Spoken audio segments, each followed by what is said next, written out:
ओम शांति। 31 मई 2021 की मुरली। मीठे बाबा बोले, मीठे बच्चे, यह दुनिया कब्रिस्तान होने वाली है, इसीलिए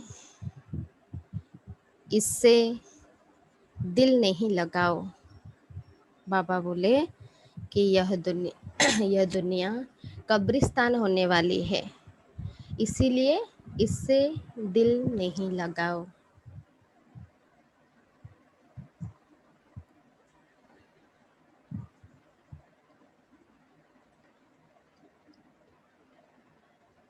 बाबा आज प्रश्न पूछ रहे हैं,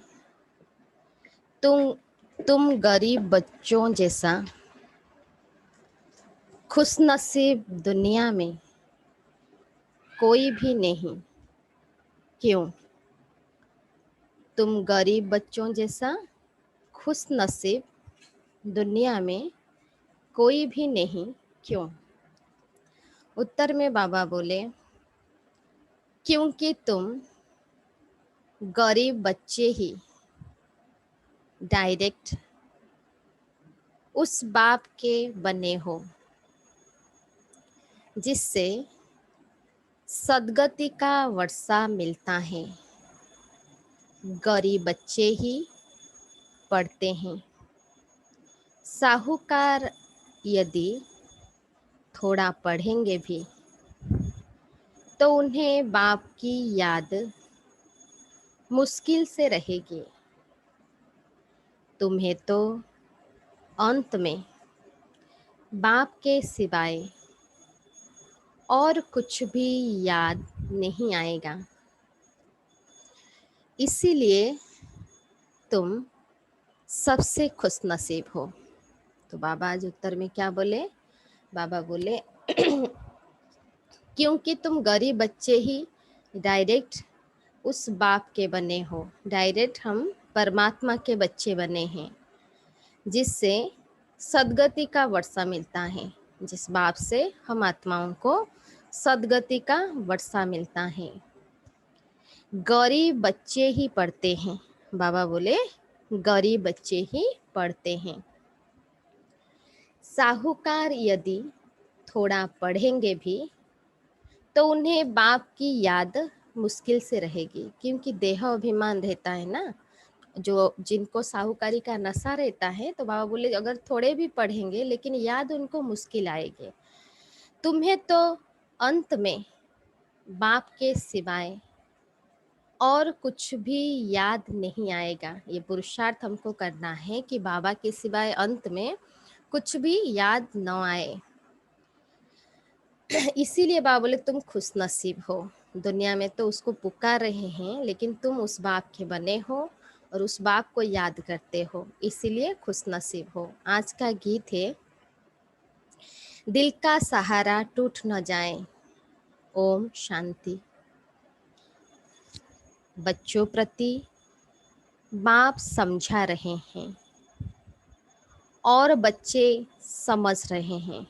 बाबा बच्चों को समझा रहे हैं और बच्चे समझ रहे हैं कि बरोबर यह जमाना अब कब्रिस्तान बनने वाला है। ये जो दुनिया है क्या बन जाएगा? कब्रिस्तान बनने वाला है। बाबा बोले पहले यह जमाना परिस्तान था। पहले क्या था? ये दुनिया परिस्तान था, अब पुराना हो गया है, इसीलिए इनको कब्रिस्तान कहते हैं। पुराना बन गया, पुराना होने से नर्क भी बन गया, तो इसको क्या कहते हैं? बाबा बोले इसको कब्रिस्तान कहते हैं। सबको कब्र दाखिल होना है। पुरानी चीज कब्र दाखिल होती है, अर्थात बाबा बोले मिट्टी में मिल जाती है। पुरानी चीज जब होती है तो क्या होती है? कब्र दाखिल, अर्थात मिट्टी में मिल जाता है। यह भी सिर्फ तुम बच्चे ही जानते हो। बाबा बोले यह सिर्फ तुम बच्चे ही जानते हो, दुनिया नहीं जानती। इस बात को दुनिया नहीं जानती। कुछ विलायत वालों को मालूम होता है कि कब्र दाखिल होने का समय दिखता है। कोई कोई विलायत वालों को भी यह क्या होता है, बाबा बोले उनको भी मालूम पड़ जाता है कि अभी समय कब्र दाखिल का है, सब मिट्टी में मिल जाएगा। तुम बच्चे भी जानते हो, क्या जानते हैं हम बच्चे, बाबा बोले तुम बच्चे भी जानते हो कि परिस्थान स्थापन करने वाला हमारा बाबा फिर से आया हुआ है। परिस्थान बनाने वाला बाबा फिर से आया हुआ है। बच्चे यह भी समझते हैं अगर इस कब्रिस्तान से दिल लगाई, ये ज्ञान अभी बच्चों को हुआ है कि अगर इस कब्रिस्तान, क्योंकि सब मिट्टी में मिल जाएगा, अगर इस कब्रिस्तान से दिल लगाई तो घाटा पड़ जाएगा। क्या होगा, खुद का ही नुकसान होगा। अभी तुम बेहद के बाप से बेहद सुख का वर्षा ले रहे हो। बेहद का बाप परमात्मा से अभी हम बच्चे बेहद सुख का वर्षा ले रहे हो 21 जन्म के लिए, इसलिए बेहद है, हमको कोई एक जन्म के लिए नहीं मिलता। बाबा बोले सो भी कल्प पहले मुहाफिज, यहाँ तुम बच्चों की बुद्धि में हर कदम रहना चाहिए। हर कदम, हर संकल्प में बाबा बोले क्या होना चाहिए, ये हमारा रग रग में पूरा रहना चाहिए कि क्या हमको क्या मिल रहा है बाबा से। अगर बाबा की याद रही तो बाबा बोले तो यही मन मना भव है। बाप की याद में रहने से ही परिस्तानी बनेंगे। बाबा तो आया है परिस्तान बनाने के लिए, अगर हम बाबा की याद में रहेंगे तो हम भी उस परिस्तान के मालिक बनेंगे, व परिस्तानी बनेंगे। भारत परिस्तान था और खंड परिस्तान नहीं बनता।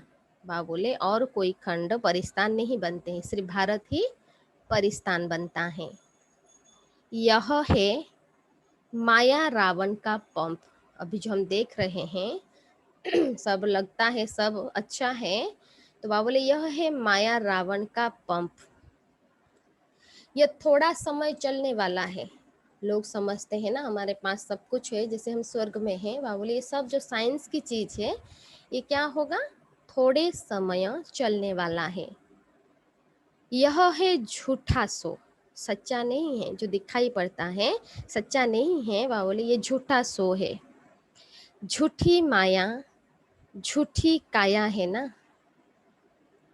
बाबा बोले जो भी दिखाई देता है इस आंखों से सब झूठ है। यह पिछाड़ी का बबका है। इनको देखकर समझते हैं स्वर्ग तो अभी है। ये माया का जो पॉम्ब अभी हम सब देखते हैं, सब चीज़ देखकर लोग क्या समझते हैं, जैसे हम स्वर्ग में हैं। बाबा बोले ये माया का बबका है जो क्या हुआ, अंधेरे में डाल के रखी है सबको। पहले नर्क था, लोग समझते हैं पहले नर्क था, अभी हम सब चीज़ मिल रहा है इसलिए स्वर्ग है। बड़े बड़े मकान बनाते रहते हैं। बाबा बोले यह 100 वर्ष का शो है। टेलीफोन, बिजली, एरोप्लेन आदि यह सब 100 वर्ष के अंदर बनते हैं। सब 100 वर्षों का चीज है जो अभी बने हैं। कितना शो है, बाबा बोले इस चीज का सब कितना शो है। इसीलिए समझते हैं स्वर्ग तो अभी है। इस चीज को देखकर सब समझते हैं अभी तो जैसे स्वर्ग है। दिल्ली पुरानी क्या थी, अभी नई दिल्ली कैसे अच्छी बनी है। नाम ही रखा है न्यू दिल्ली। बापूजी चाहते थे नई दुनिया राम राज्य हो। ये महात्मा गांधी जो हमारा क्या राष्ट्र के पिता है, वो भी उनका सपना था कि राम राज्य, जो नई दुनिया क्या हो, राम राज्य हो और ये भारत परिस्तान हो। यह तो टेम्पररी पंप है। अभी जो हम देख रहे हैं बाबा बोले ये सब टेम्पररी माया के पंप है। कितने बड़े बड़े मकान, फाउंटेन आदि बनाते हैं, इनको आर्टिफिशियल स्वर्ग कहा जाता है। जो भी अभी देख रहे हैं, बाबा बोले कोई ओरिजिनल स्वर्ग नहीं है, ये आर्टिफिशियल स्वर्ग उसको कहा जाता है, अल्पकाल के लिए है। तुम जानते हो इनका नाम कोई स्वर्ग नहीं है, इस दुनिया को कोई स्वर्ग नहीं कहेंगे, इनका नाम नर्क है। नर्क का भी एक सो है। यह है, बाबा बोले, अल्पकाल का सो।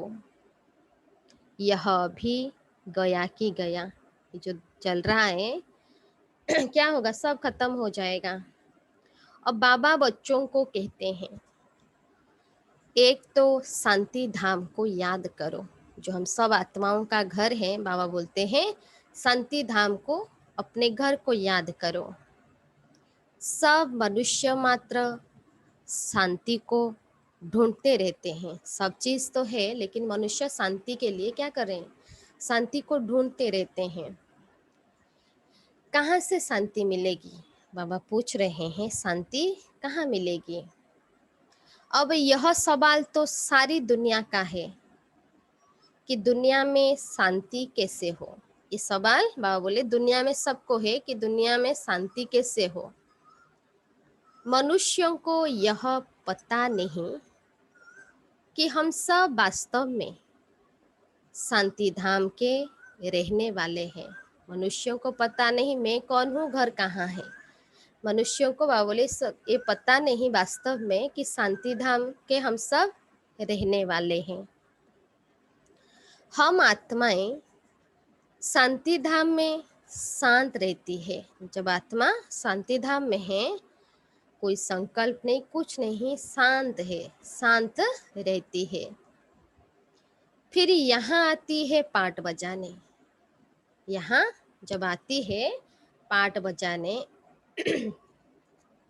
तो उसको क्या मिलता है, शरीर मिलता है। फिर क्या होता है, वो आती है ऑर्गन से, तो पाट बजाने आती है।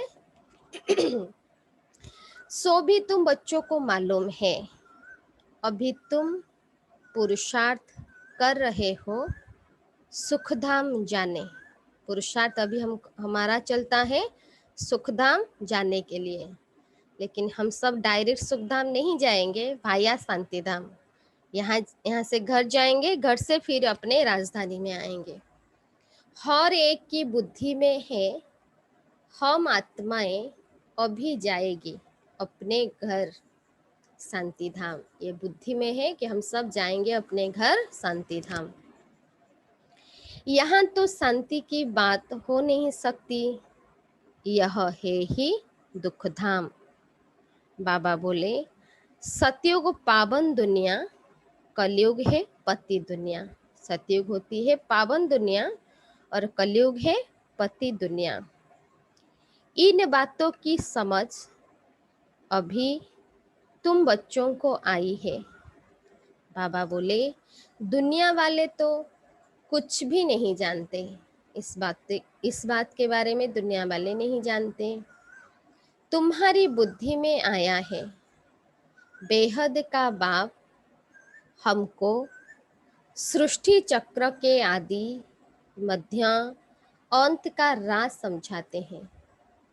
फिर कैसे धर्म स्थापक आकर धर्म स्थापना करते हैं। सारा ज्ञान बाबा समझाया।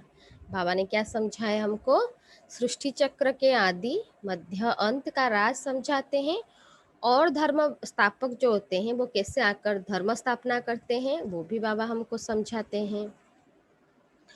अब सृष्टि में कितने अथाह मनुष्य हैं, भारत में भी बहुत हैं।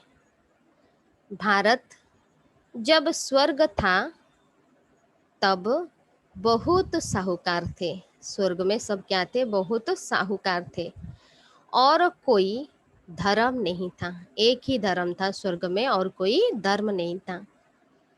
तुम बच्चों को रोज रिफ्रेश किया जाता है। बाबा हम बच्चों को रोज क्या करते हैं, रिफ्रेश करते हैं।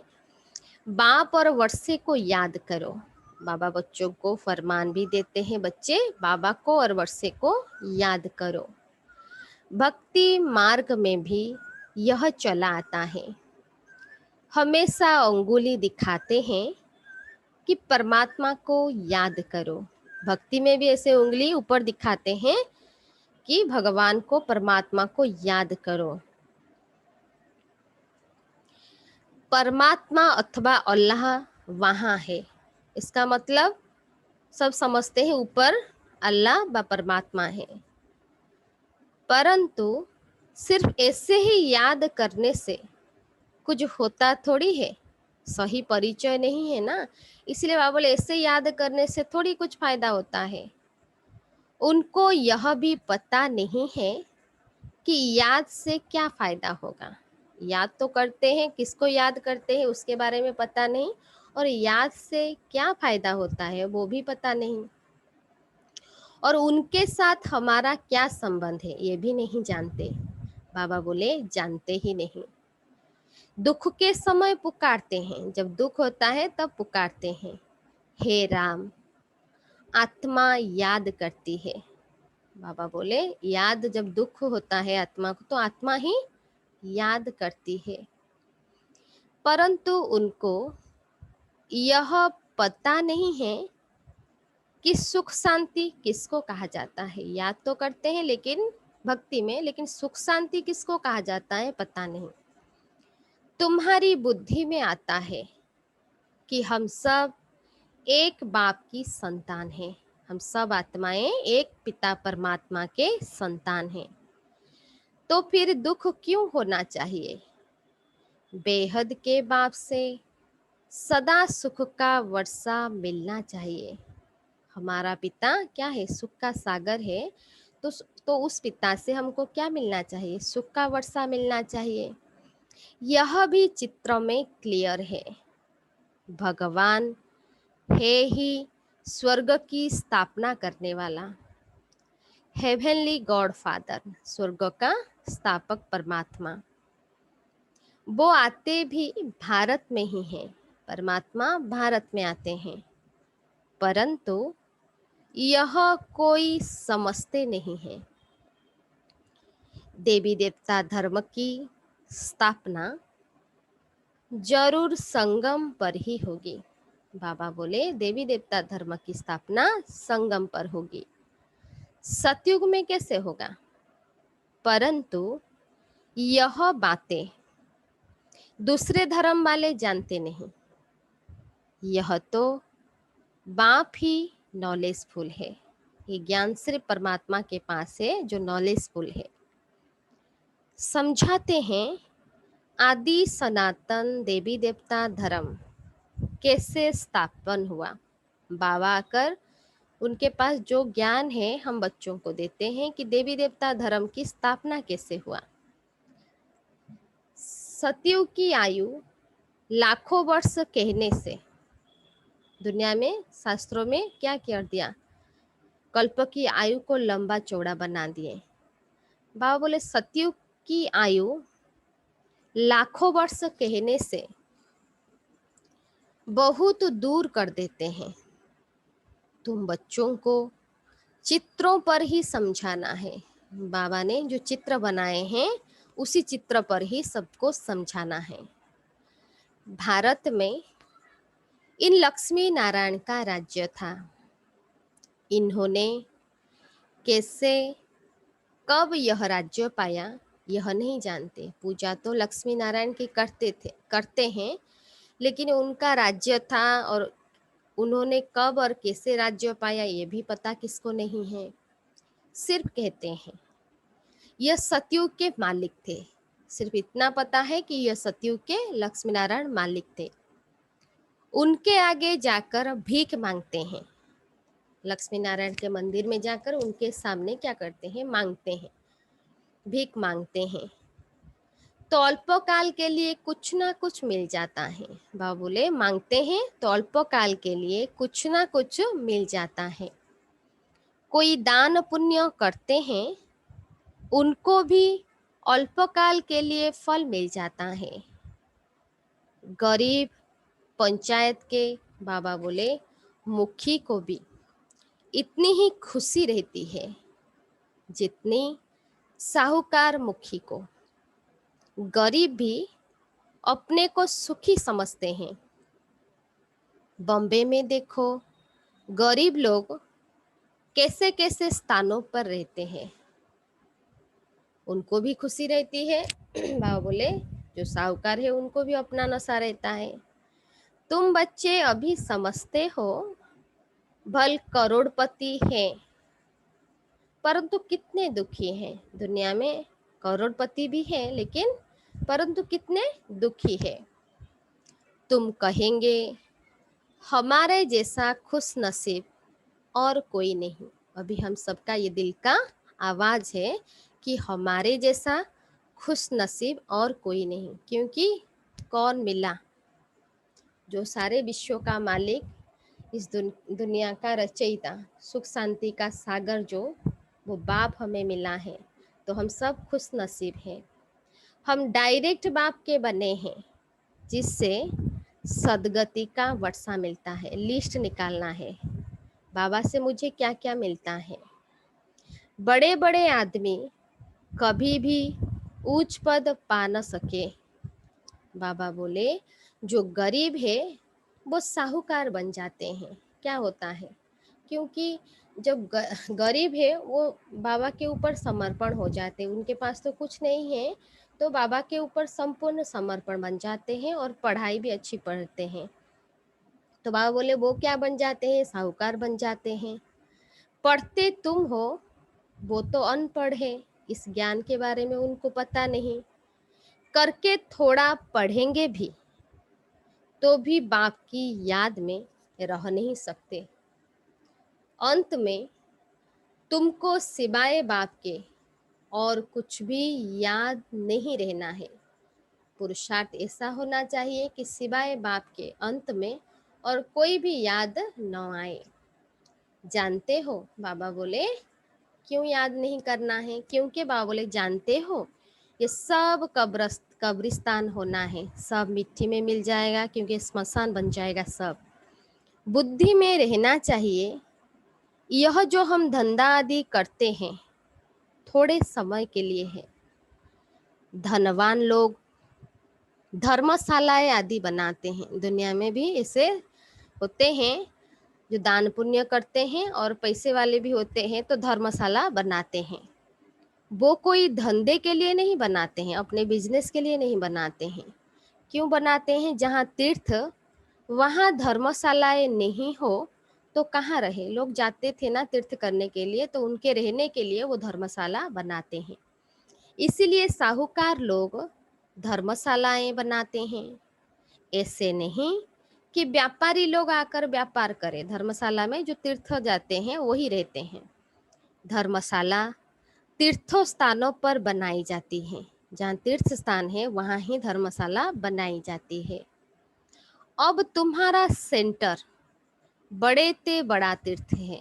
बाबा बोले जो बाबा का घर है, सेंटर है, वो बड़े ते बड़ा तीर्थ है। तुम्हारे सेंटर्स जहाँ जहाँ हैं वे बड़े से बड़े तीर्थ है। सबसे बड़ा तीर्थ बाबा का जो सेंटर से बना हुआ है घर है, वो है जहाँ से मनुष्यों को सुख शांति मिलती है। क्या मिलती है? सुख शांति मिलती है। तुम्हारी यह गीता पाठशाला बड़ी है, यह सोर्स ऑफ इनकम है। इससे तुम्हारी बहुत आमदनी होती है। जो बनाते हैं बाबा की सेवा के लिए देते हैं, तो क्या होती है, जो भी आते हैं पढ़ते हैं उनको भी इजाफा मिल जाता है। तो बाबा बोले ये सोर्स ऑफ इनकम है, आत्मा का कमाई का स्थान है। तुम बच्चों के लिए यह भी धर्मशाला है। दुनिया वाले तो तीर्थ जाते हैं, उनके लिए वो धर्मशाला है, ये हमारे लिए सेंटर धर्मशाला है। बड़े से बड़ा तीर्थ है, बाबा का घर बड़े से बड़ा तीर्थ है। तुम बेहद के बाप से बेहद का वर्षा लेते हो।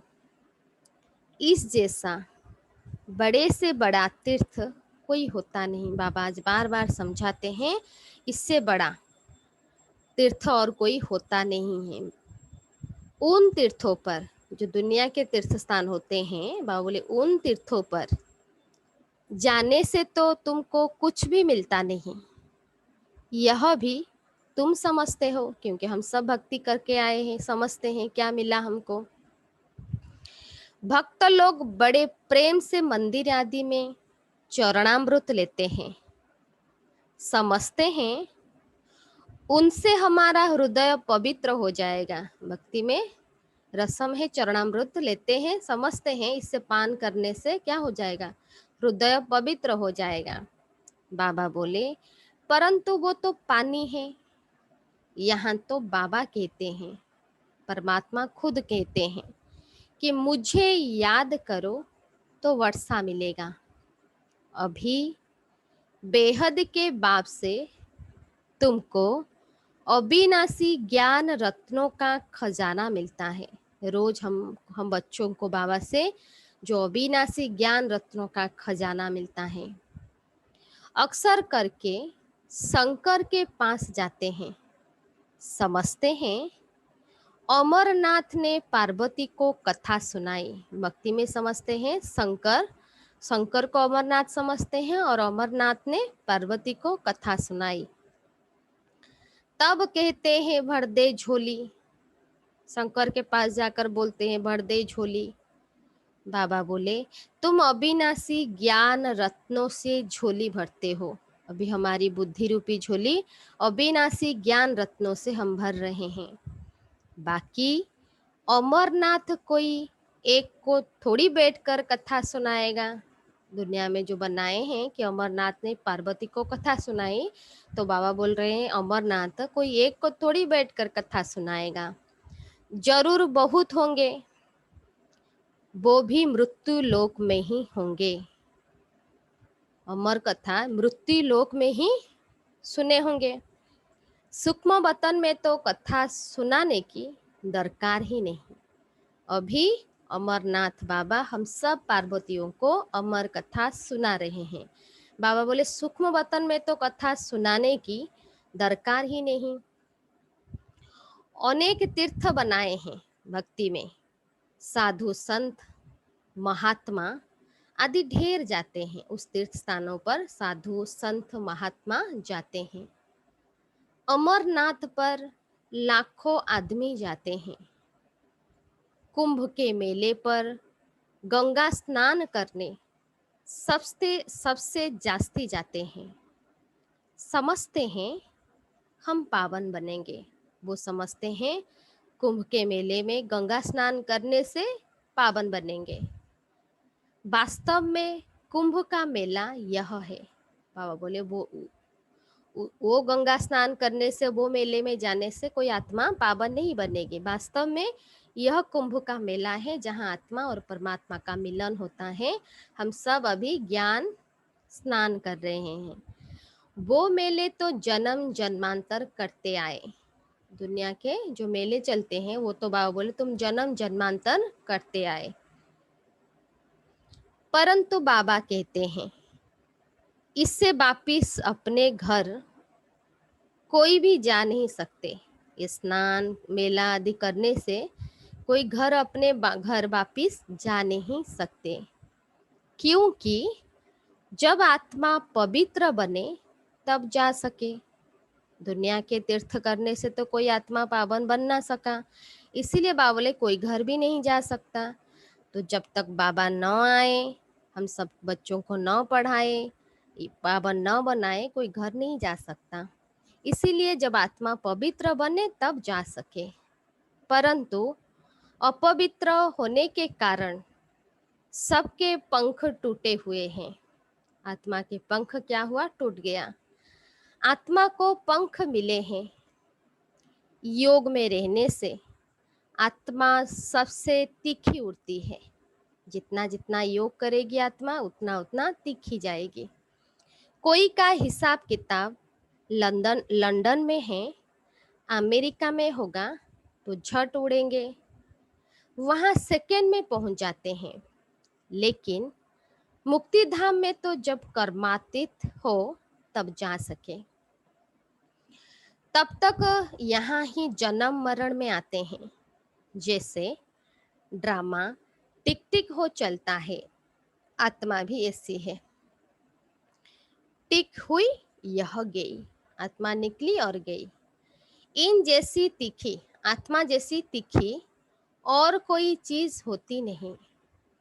ढेर की ढेर सब आत्माएं मूल वतन में जाने वाली है। आत्मा को कहाँ का कहाँ पहुंचने में देरी नहीं लगती है। एक स्थान जब शरीर छोड़ता है, आत्मा लंदन भी चली जाती है, अमेरिका भी चली जाती है, उसको देरी नहीं लगती है। मनुष्य यह बातें समझते नहीं। तुम बच्चों की बुद्धि में आता है कि नई दुनिया में जरूर थोड़ी आत्माएं होंगी। अभी तो बहुत हैं, लेकिन नई दुनिया में बहुत थोड़े आत्माएं होंगी और वहाँ बहुत सुखी होंगी। जो आत्माएं हो रहेंगे वो बहुत सुखी होंगी। बाबा बोले वही आत्माएं अब 84 जन्म भोग बहुत दुखी हुई है। जो स्वर्ग में थे, सुखी थे, वो अभी 84 जन्म भोग कर बहुत दुखी बन गई है। तुमको सारे चक्र का मालूम पड़ा है। तुम्हारी बुद्धि चलती है और कोई मनुष्य मात्र की बुद्धि नहीं चलती। इस बारे में कोई मनुष्य की बुद्धि नहीं चलती। बाबा बोले तुम्हारी बुद्धि चलती है। प्रजापिता ब्रह्मा भी गाया हुआ है, कल्प पहले भी तुम ऐसे ही ब्रह्मा कुमार कुमारी बने थे। Nothing new. कल्प पहले भी हम सब ऐसे ब्रह्मा कुमार कुमारी बने थे। तुम जानते हो कि हम प्रजापिता ब्रह्मा के बच्चे हैं। हम सब प्रजापिता ब्रह्मा के बच्चे हैं। हमारे द्वारा बाबा स्वर्ग की स्थापना करा रहे हैं। जब नंबरवार पुरुषार्थ अनुसार लायक बन जाएंगे तो फिर पुरानी दुनिया का विनाश होगा। त्रिमूर्ति भी यहाँ ही गाया हुआ है।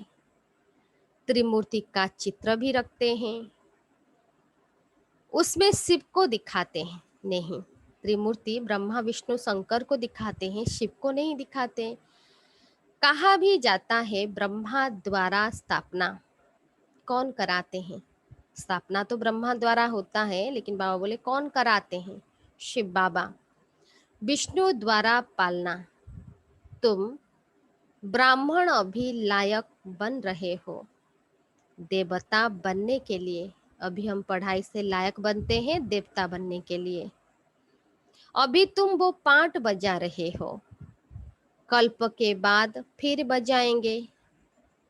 तुम पवित्र बनते हो। बाबा की याद से हम आत्माएं क्या बनते हैं, पवित्र बनते हैं। बाबा बोले कहते हो बाबा का फरमान है काम रूपी शत्रु को जीतो। सबसे बड़ा शत्रु आत्मा का है काम विकार। बाबा बोले काम पर काम रूपी शत्रु को जीतो। मामेकम याद करो, बहुत सहज है।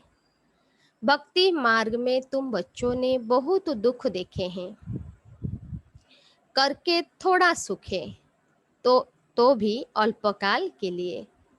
भक्ति में साक्षात्कार होता है, सो भी अल्पकाल के लिए। तुम्हारी आस पूरी होती है, यह साक्षात्कार होता है।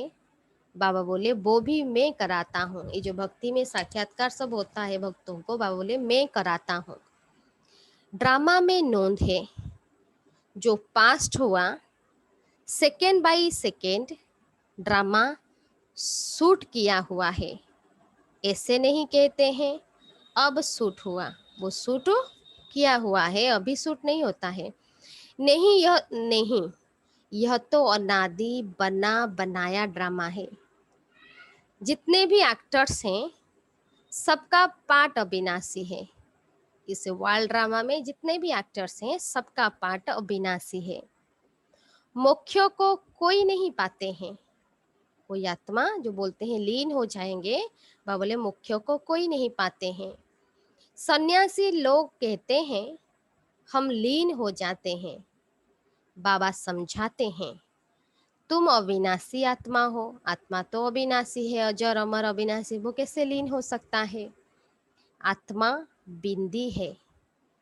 इतनी छोटी सी बिंदी में 84 जन्मों का पाठ नोंधा हुआ है। इतनी छोटी सी आत्मा जिसमें 84 जन्मों का पाठ नोंधा हुआ है। यह चक्र चलता ही रहता है। जो पहले पहले पाठ बजाने आते हैं, जो आत्मा पहले पहले सतयुग के आदि से जो पाठ बजाने आते हैं, वो ही 84 जन्म लेते हैं।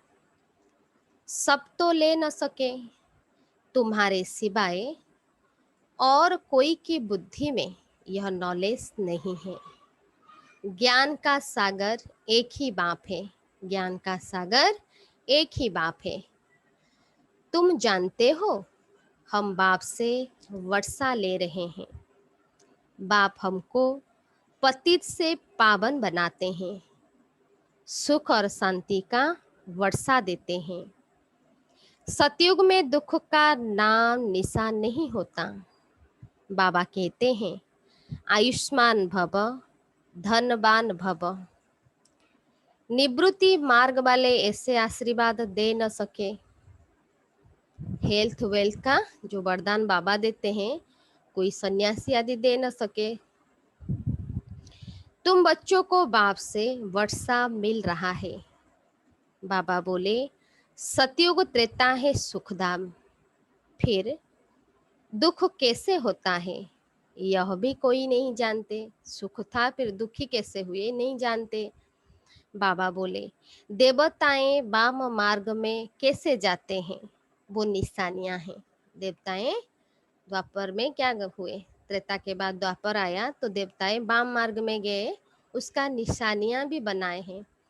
बाबा बोले जगन्नाथपुरी में देवताओं के चित्र ताज आदि पहनते हुए दिखाते हैं, फिर गंदे चित्र भी बनाए हैं। मंदिर के अंदर जाएंगे तो देवताएं कितने ताज और इतना सजावट के दिखाते हैं, और बाहर कितने गंदे चित्र बनाए हैं। इसीलिए उनकी मूर्ति भी काली रखी है। जो इतना पूज्य थे, विकार में जाने से क्या बन गए, काली। इसीलिए उनका मूर्ति भी काली रखी है, जिससे सिद्ध होता है देवताएं वाम मार्ग में जाते हैं तो अंत में बिल्कुल काले बन पड़ते हैं। अभी तुम जानते हो भारत कितना सुंदर था। ये हमको पता है कि भारत कितना सुंदर था। फिर तमो प्रधान बनना ही है, ड्रामा प्लान अनुसार। अभी संगम पर तुमको यह नॉलेज है। बाप है नॉलेजफुल। हमारा बाप कौन है, नॉलेजफुल है। तुम्हारा एक ही बाप, टीचर गुरु तीनों है। बाप तो एक है, लेकिन संगम पर आकर तीन मुख्य रोल करते हैं, पार्ट बजाते हैं। बाप टीचर गुरु बनते हैं।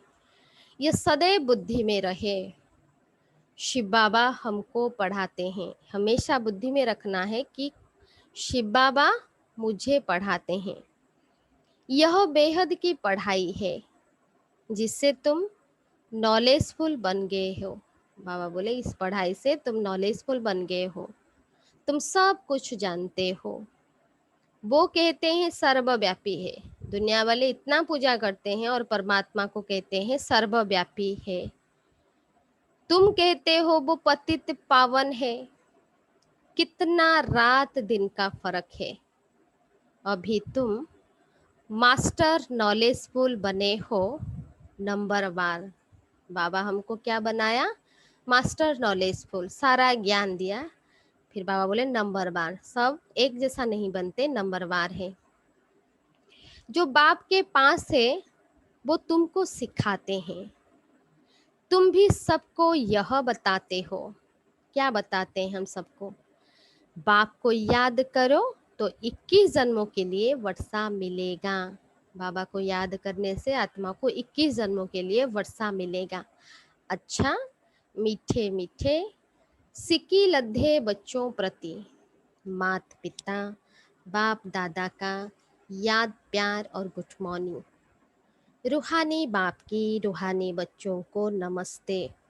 हम सब रूहानी बच्चों की रूहानी रूहानी बाप को भी याद प्यार, नमस्ते नमस्ते नमस्ते, गुड मॉर्निंग। धारणा के लिए मुख्य सार।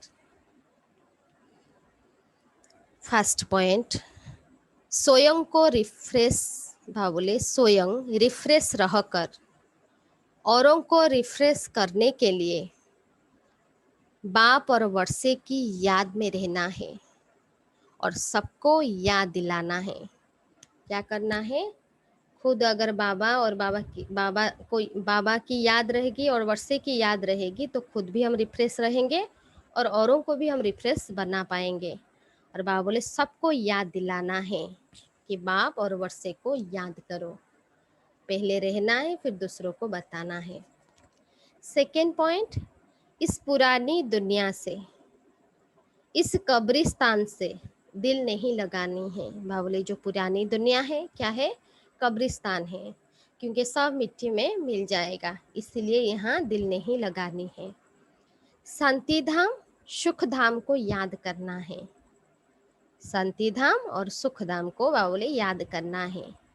स्वयं को देवता बनने के लायक बनाना है, पुरुषार्थ करना है कैसे हम देवता बने।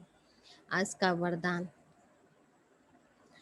नशे और निशाने की स्मृति से सर्व कर्म इंद्रियों को ऑर्डर प्रमाण चलाने वाले ताज व तखत नसीन भव। दो चीज की याद बाबा जी बोले स्मृति में रखना है। क्या? नशे और निशाने की स्मृति से सर्व कर्म इंद्रियों को ऑर्डर प्रमाण चलाने वाले ताज तखत नसीन भव। विस्तार में बाबा बोले संगम युग पर बाप दादा द्वारा सभी बच्चों को ताज और तखत प्राप्त होता है। सतयुग में तो प्राप्त होगा वो तो लेकिन अभी हम बच्चों को संगम पर बाप दादा द्वारा सभी बच्चों को ताज भी मिलता है और तखत भी प्राप्त होता है। क्या क्या ताज मिलता है और कौन सा तखत मिलता है बाबा बता रहे हैं। प्यूरिटी का भी ताज है तो जिम्मेदारियों का भी ताज है। दो ताज अभी हमको संगम पर मिलता है। प्यूरिटी का ताज है हमारे पास अभी और जिम्मेदारी का भी ताज है। औकाल तखत भी है तो दिल तखत नसीन भी हो। बाबा बोले अभी हम क्या है, आत्मा अभी भ्रुकुटी के बीच विराजमान, उस तखत भी हमारे पास है, क्योंकि पता नहीं था, बाबा ने आकर हमको बताया कि आत्मा भ्रुकुटी के बीच में रहती है। तो अभी हम अकाल तखत नसीन भी है और बाबा के दिल तखत नसीन भी है। हम सब बाबा के दिल में रहने वाले बच्चे हैं। तो क्या क्या याद रखना है? क्या ताज मिला और क्या तखत है? ताज कौन सा? दो ताज मिला, प्यूरिटी का ताज और अभी जिम्मेदारी का ताज, दो ताज मिला। और दो तखत भी अभी हमको मिलता है, अकाल तखत और बाबा की दिल तखत। जब ऐसे डबल ताज और तखत नसीन बनते हो तो नशा और निशाना, वो नशा भी रहता है और हमारा लक्ष्य क्या है वो स्वतः याद रहता है। फिर क्या होता है, जिसको अपना नशा रहता है और उसका निशाना जो लक्ष्य याद रहता है, फिर यह उनके जो कर्म इंद्रियां हैं, यह कर्म इंद्रियां भी जी हजूर करती है। जिन आत्मा को नशा और निशाना याद रहता है उनके कर्म इंद्रियां क्या करते हैं, उनके ऑर्डर पर चलते हैं। जो ताज व तखत छोड़ देते हैं, जो आत्मा अपना जो ताज है तखत है उसको छोड़ देते हैं, याद स्मृति में नहीं रखते हैं, तो उनका बाबा बोले ऑर्डर कोई भी कारोबारी नहीं मानते हैं। उस आत्मा का ऑर्डर कोई भी उसके जो कर्म इंद्रियां हैं वो नहीं मानते हैं, उसके ऑर्डर पर नहीं चलते हैं। तो क्या करना है?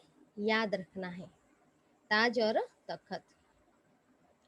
तो आज स्लोगन में बाबा बोले कमजोर संकल्प ही प्रश्नचित के बजाय प्रश्नचित बना देते हैं। कमजोर संकल्प जब आते हैं तो क्या होता है, प्रश्नचित के बजाय प्रश्नचित बना देते हैं। आज सेटिंग में बाबा बोले मीठे बच्चे, यह दुनिया कब्रिस्तान होने वाली है, इसीलिए इससे दिल नहीं लगाओ, परिस्तान को याद करो। अच्छा, ओम शांति।